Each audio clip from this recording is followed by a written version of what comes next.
বছরের পর বছর ধরে কাশি, কিছুতেই সারছে না। কত ওষুধ, ডাক্তার বদ্যি হয়ে গেল। কেউ বলছে টিবি, কেউ বলছে ব্রঙ্কাইটিস। কিন্তু একবারও কি ভেবে দেখেছেন যে কাশির কারণ ইউরোগাইনি থেকে খুঁজে পাওয়া যেতে পারে? পেটে গ্যাস হয়, অনেকে বলেন।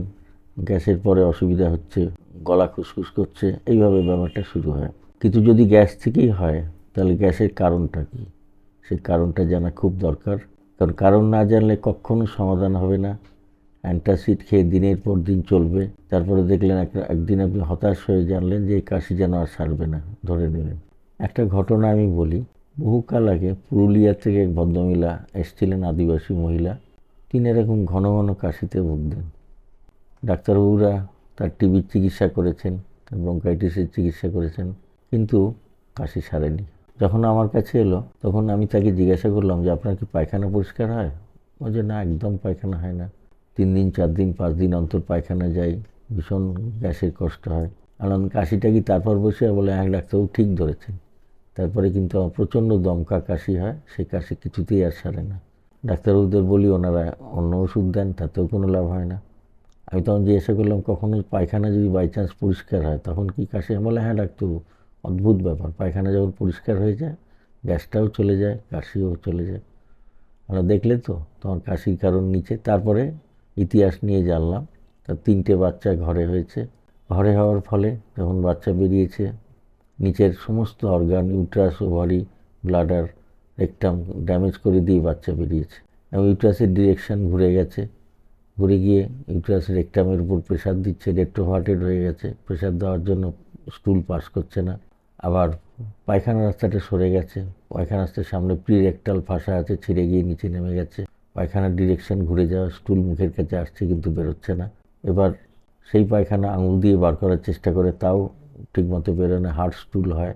তখন আমি বললাম এগুলো তুমি আমাকে বললে না কেন? বলে ডাক্তারবাবু কেউ তো জিজ্ঞাসা করেননি, আপনি জিজ্ঞাসা করলেন তাই বললাম। কারণ তোমার রহস্য নিচে, পায়খানা হয় না, তাই গ্যাস উপরে ওঠে, গ্যাসের চাপ বুকে হয়, পাকস্থলিতে গ্যাস জমে, পেট বুকের মাঝখানে একটা ডায়াফ্রাম আছে, সেখানে চাপ দেয়, তারপর আলটিমেটলি ফুসফুসে চাপ দেয়, এবং সেই চাপের ফলে কাশিটা হয়। সে শুনে অবাক হয়ে গেল, বলে ডাক্তারবাবু কী করতে হবে?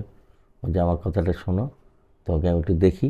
বলে যে কাশির জন্য এসছে, আপনি নিচে কেন দেখবেন? বলে ওই রহস্য তো ওইখানেই। তাকে দেখলাম, তার স্বামীকে দেখালাম, পরিষ্কারভাবে দেখা গেল যে পায়খানা রাস্তা সরে গিয়ে পিছনের যোনিপথের পিছন দিকে ফুলে উঠছে। এটাকে বলে রেক্টোসিল। তার বিশাল এক রেক্টোসিল রয়েছে, সেখানে স্টুল জমে থাকে এবং সেই স্টুল ক্লিয়ার হয় না, যার জন্য কাশি হয়। জিনিসটা বোঝানোর পরে, ছবি দেখে বোঝানো, তার অশিক্ষিত মানুষ, ছবি টবি এঁকে ভালো করে বোঝাতে হলো। তারপর তখনও বিশ্বাস নেয়। তারপরে আমি আমার পুরনো কিছু পেশেন্টের সঙ্গে কথা বললাম, তাদের কথা বলালাম, তখন একটু বিশ্বাস হলো। নার্সিংহোমে এলো, ভর্তি হলো। নিচে অপারেশন, যেটাকে পেলভিক ফ্লোর রিপেয়ার বা পিএফআর বলে, করানো হলো। যেই রেক্টোসিল রিপেয়ার করা হলো, সঙ্গে সঙ্গে পায়খানা জমা বন্ধ হয়ে গেল, গ্যাস জমা বন্ধ হয়ে গেল, কাশিও গায়েব হয়ে গেল। অদ্ভুত ঘটনা, এরকম বহু আছে, একটা ঘটনা তুলে ধরলাম। এরম যদি কখনো হয়, অবশ্যই চিন্তা করবেন যে পায়খানার সঙ্গে সম্পর্ক আছে কিনা, ব্যাপারটা গ্যাস হচ্ছে কিনা। তবে একটা কথা বলা দরকার, জেনুইন যদি কোনো কাশির কারণ হয়, ব্রঙ্কাইটিস, ব্রঙ্কিয়াল অ্যাজমা, এমনি অ্যাজমা, বা ধরুন টিবি, সেক্ষেত্রে, বা লাংসে ক্যান্সার, সেগুলো জেনুইন কারণ থাকলে সেগুলো রুল আউট করতে হবে। তার ছবি করা বা যেগুলো পরীক্ষা নিরীক্ষা করা দরকার নিশ্চয়ই করতে হবে। এই কারণগুলো বাদ দিয়ে যদি দেখে যে কাশি সারছে না, তাহলে অবশ্যই জানবেন গ্যাস থেকে হচ্ছে, এবং গ্যাসের কারণ মহিলাদের ক্ষেত্রে অবশ্যই নিচের দিকে, এবং সেখানে খুঁজবেন, ডায়াগনোসিস পেয়ে যাবেন, চিকিৎসা করবেন, রোগ সেরে যাবে। এই কথাটা অবশ্যই মনে রাখবেন। যখন ডেলিভারি হয়, শুনলে আপনারা আশ্চর্য হবেন। বাচ্চা যখন বার্থ প্যাসেজ দিয়ে বেরোয়, তখন মায়ের সাজানো বাগানকে তছনছ করে বাচ্চা বেরোয়। বাচ্চা হলো দৈত্য। সাজানো বাগান কি? মায়ের পেলভিক ক্যাভিটিতে আছে ইউট্রাস, ব্লাডার, রেকটাম। ইউট্রাসের সামনে ব্লাডার, পিছনে রেকটাম। এবং যখন ডেলিভারি হচ্ছে, রেকটামের সামনে প্রিরেকটাল ভাষা ছিঁড়ে গিয়ে রেকটাম নেমে যাচ্ছে। তার পরবর্তীকালে কি হচ্ছে? সে যখন পায়খানা করতে যাচ্ছে, তার পায়খানা করার ডিরেকশন বা অ্যাক্সিস ঘুরে গেছে।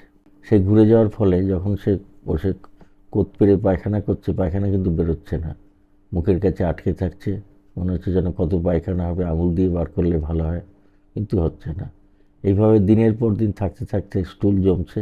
স্টুল প্রথমে অ্যানাল ক্যানেলে, তারপর রেকটাম, সিগময়েড কলন, বিভিন্ন জায়গায় জমে যাচ্ছে। আর এর উপরে কি আছে? ক্ষুদ্র অন্ত, স্টমাক, মানে পাকস্থলী, ইসোফেগাস, এগুলো পরপর চলছে। যখনই স্টুল জমছে সঙ্গে সঙ্গে গ্যাস তৈরি হচ্ছে। সেই গ্যাস উপর দিকে উঠতে পাকস্থলী পর্যন্ত পৌঁছে যাচ্ছে। তখন পাকস্থলী ফুলে যাচ্ছে, পেট ঢাই করছে, খুব খারাপ লাগছে। আর বুক আর পেটের মাঝখানে একটা পর্দা আছে, ডায়াফ্রাম। সেই ডায়াফ্রামের উপরে কি আছে? ফুসফুস। যখনই গ্যাস উপরে উঠছে সেই ডায়াফ্রামে ধাক্কা মারছে এবং ফুসফুসে চাপ দিচ্ছে, তখনই একটা কাশি হয়। এবং সেই কাশি অনেক সময় ধরাই যায় না। ভুল করে কাশির অনেক অ্যান্টিবায়োটিক, কাপ সিরাপের চিকিৎসা হয়ে যায়, কিন্তু কাশি সারে না। অথচ হঠাৎ করে দেখা যায় যে কোনোদিন যদি পায়খানা পরিষ্কার হয় তখন কিন্তু কাশি কমে গেছে। তার মানেটা কি? তার মানে নিচে ডেলিভারির সময় ড্যামেজ হয়েছিল, সেই ড্যামেজের পরে প্রিরেকটাল ভাষা ছিঁড়ে গিয়ে রেকটাম নেমে গেছিলো, সেখানে স্টুল জমছিল, সেখান থেকে গ্যাস তৈরি হচ্ছিল। সেই গ্যাস উপর দিকে উঠতে পাকস্থলীতে ভর্তি হয়ে যেত, সেখান থেকে ডায়াফ্রামে ঠেলা মারছিল, সেখান থেকে ফুসফুসে ধাক্কা, সেখান থেকে কাশি। এবার এই রোগের চিকিৎসা কী? যদি পেশেন্ট বলে যে ডাক্তারবাবু আপনি যে কথাটা বললেন তার প্রমাণ কী? প্রমাণ হচ্ছে কয়েকদিন একটু পায়খানার ওষুধ দিয়ে চিকিৎসা করুন, 3-4 দিন, বেশি দিন না। মুখে একটু অ্যান্টাসিড দিন, দেখবেন পায়খানা হয়ে গেছে, গ্যাস নেই, কাশিও গায়েব হয়ে গেছে। কিন্তু এটা তো কোনো চিকিৎসা নয়। আপনি কতদিন এভাবে চিকিৎসা করবেন? পায়খানা ওষুধ দেবেন, পায়খানা করবে, গ্যাসের ওষুধ দেবে, গ্যাস কমবে, আবার জেগে সেই হয়ে যাবে। তাহলে সমাধানটা কি?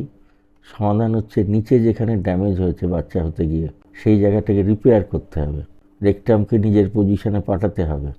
তবে মা পায়খানা করতে বসে তার স্টুল ক্লিয়ার হবে। স্টুল ক্লিয়ার হলে গ্যাসও হবে না, গ্যাস না হলে কাশিও হবে না।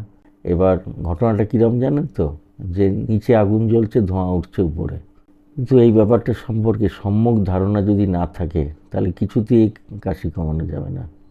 এরকম কেস আমি অনেকবার পেয়েছি, অনেক ওষুধ প্রয়োগ করা হয়ে গেছে আগে, কিন্তু কাশি কমেনি। তারপরে নিচে রিপেয়ার করে দিতে, যেটাকে পেলভিক ফ্লোর রিপেয়ার বা পিএফআর বলে, সেই রিপেয়ার করে দিতে সঙ্গে সঙ্গে আস্তে করে অনেকটাই উপশম হয়েছে কাশির, এবং পরবর্তীকালে কাশি পুরো সেরেই গেছে।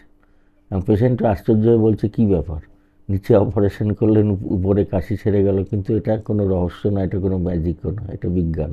কাশির কারণ নিচে, আপনাদের আগেই বললাম যে আগুন জ্বলছে, নিচে ধোঁয়া উঠছে উপরে। সেই কাশির কারণ নিচে যদি রিপেয়ার করা যায় কাশি অবশ্যই সারবে। কিন্তু মনে রাখতে হবে, যদি জেনুইন কোনো কাশির কারণ থাকে, ব্রঙ্কাইটিস বা কোনো কার্ডিয়াক অ্যাজমা বা কোনো টিবি ইত্যাদি, সেটাকে অবশ্যই রুল আউট করতে হবে।